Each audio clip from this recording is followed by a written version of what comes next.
هيك حلو لو هيك احلى. أنا وسام الجبوري وهذه قناتي على اليوتيوب. اليوم هو تاريخ 2 نيسان 2025 وهذه المنطقة اللي بيها أني اسمها طويريج تابعة لكربلاء.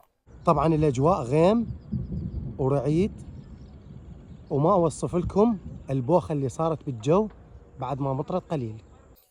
هنا كل ما تضيق بي النفس أجي أشتم الأكسجين الموجود بهذه الأجواء الريفية. أعتقد ما راح أقدر أكمل التصوير، شكل الدنيا راح تمطر.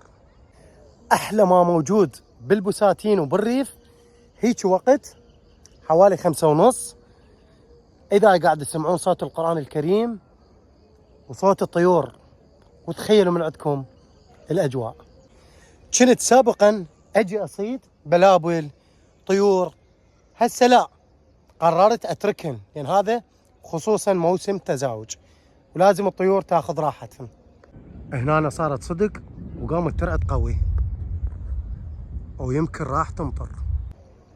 الأراضي اللي موجودة خلفي بالفيديو هي محروثة ومنظفة ومزروعة ما لذ وطاب، حتى أني وأنت ناكل من عندها. يعني تقدر تقول بكل بساطة صاحبها انشلع قلبه حتى احنا نجي نعامل البقال وناكل من عندها ونعامل حتى على الربع. واكيد هذا غذاء الملوك بالنسبة للحلال. هسه يجينا واحد يقول لي شنو الحلال يعني؟ انتم كتبوا له بالتعليقات شنو يعني الحلال.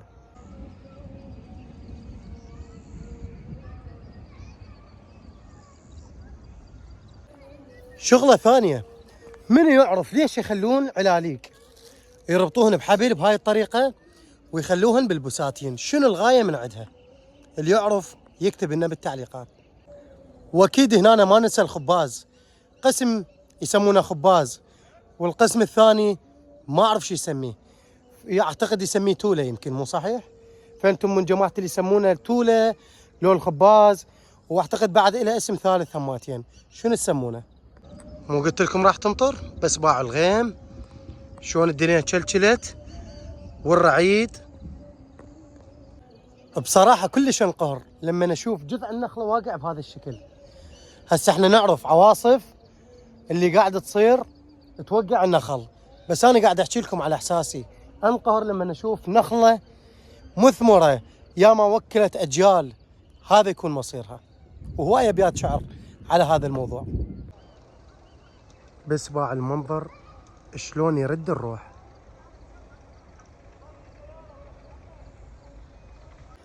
وذن الجراوه مال الشلاب مكرم السامع لقوهن بالمي، يعني حاطين بقونيه ولافين وذابين بالمي، الغايه حتى ينتقمون من عندها او ينتقمون من الامايه.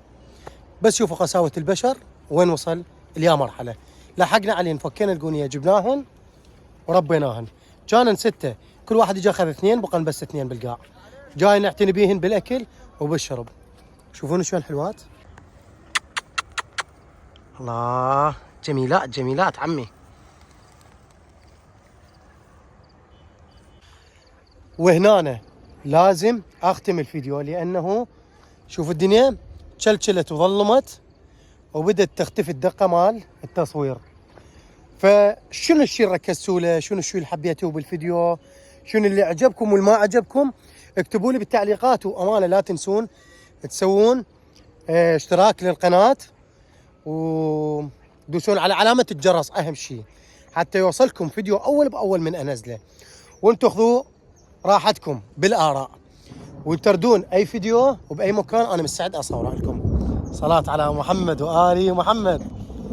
لما الله.